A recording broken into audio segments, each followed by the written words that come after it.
ازيكم عاملين ايه؟ يعني مش اكله حادقه، هنعمل كوكيز. بصراحه الوصفه دي انا شفتها عند شيف كده على الفيسبوك، مش فاكره اسمها، فلقيت الوصفه بتاعتها سهله وسريعه كده، فقلت ايه هنعملها سوا مع بعض. بس قبل ما نبدا نقول الا بذكر الله تطمئن القلوب، سبحان الله والحمد لله ولا اله الا الله والله اكبر ولا حول ولا قوه الا بالله. اللهم صل وسلم على سيدي ونبي محمد عليه افضل الصلاه والسلام. عشان نعمل الكوكيز هنحتاج ايه؟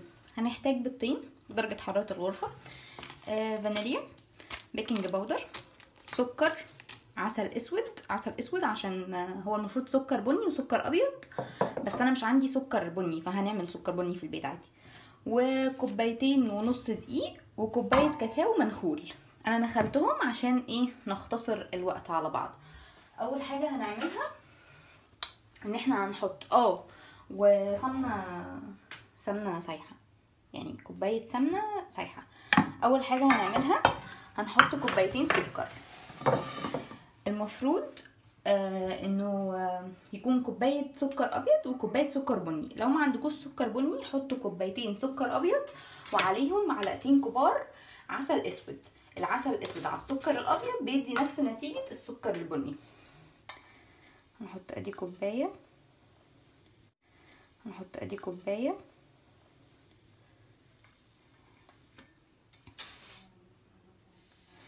واحده كمان،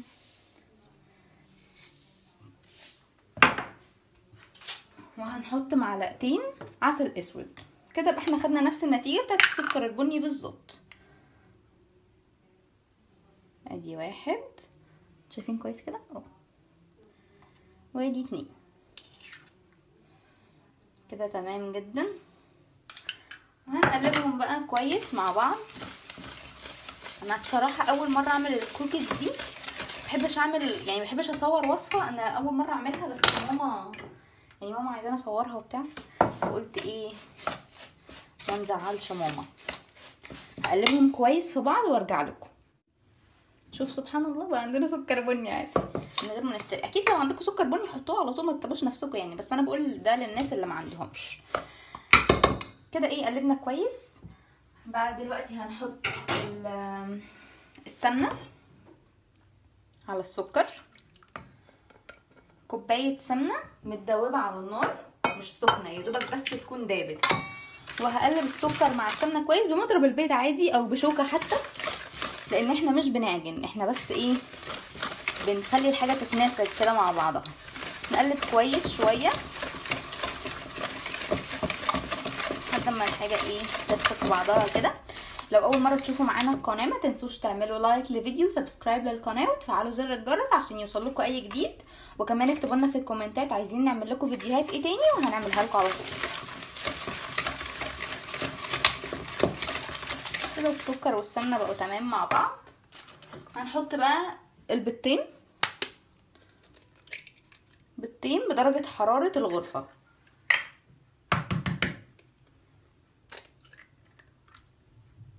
تمام. وهنحط كيسين فانيليا عشان طبعا زفاره البيض. وطبعا كل ده احنا مولعين الفرن يسخن قبلها، واحنا شغالين كده الفرن شغال. وهنقلب الطريقه اللي انتوا شايفينها. هقلبهم كويس مع بعض شويه واجي اوريكم انا عايزه اوصل لايه. بصوا ده القوام اللي انا عايزه اوصل له، انه يكون تقيل كده ولونه يكون افتح شويه. لو واخدين بالكم هتفضلوا تضربوا لحد ما يتقل ويكون اللون افتح شويه. دلوقتي هنعمل حاجه، هنجيب الاسباتيولا وهننزل الدقيق والكاكاو اللي احنا عملناه، اللي احنا نخلينه، كوبايتين ونص دقيق وكوبايه ونص كوبايه كاكاو. طبعا انتوا لو المقادير دي كتير عليكم تعملوا نصها، نص كوبايه سكر، بضايه واحده، هما 3 كوبايات دقيق وكاكاو مع بعض، مجموعهم 3 تخلوهم كوبايه ونص كده. تخلوا المقادير النص. حطينا الدقيق والكاكاو، وهناخد معلقه صغيره بيكنج باودر او بيكنج صودا. في شويه سمنه هنا نحطهم. متهدروش اي حاجه يا جماعه عشان حرام، والحاجه غليت قوي قوي، فمينفعش نهدر اي حاجه دلوقتي. معلقه بيكنج باودر او بيكنج صودا رشه كمان من عندي معلش عشان بحب احط التاتش بتاعي، وذره ملح صغيره جدا، رشه ملح بس. وهنقلب بقى بالسباتيولا. احنا كده يعتبر خلصنا، يعني احنا كده خلاص بقى خلصنا.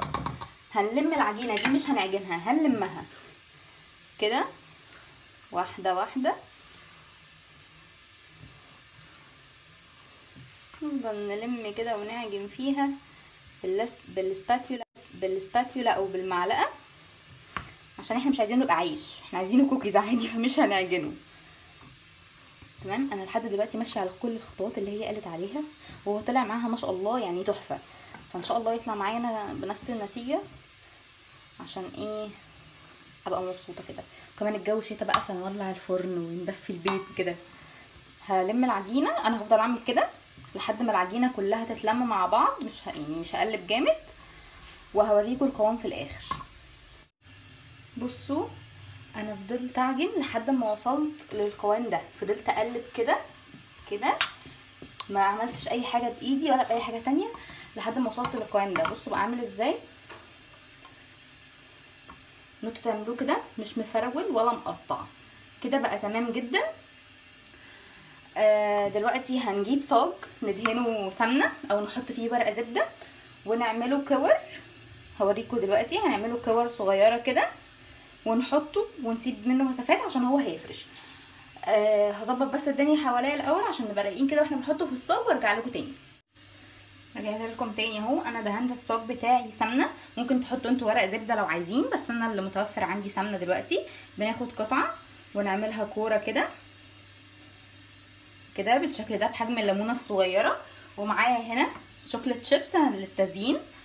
بناخد شويه في ايدينا، ثواني، شويه شوكليت شيبس في ايدينا كده، وناخد الكوره اللي عملناها ونغمسها في الشوكليت شيبس، يطلع بالشكل ده بالظبط. سوري متكتفوناش بقى قدام الاجانب. ايوه كده بالظبط. ونرصها في الصينيه بالمنظر ده. مش عارفه انتوا شايفين ولا لا. ايوه شايفين. هنسيب مسافات عشان هو الكوكيز بينفش طبعا اكيد زي ما احنا عارفين. هعمل معاكم واحده كمان.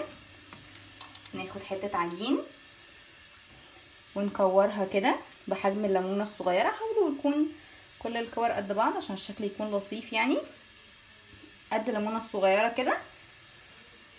بيكون في ايدينا شويه شوكليت شيبس كده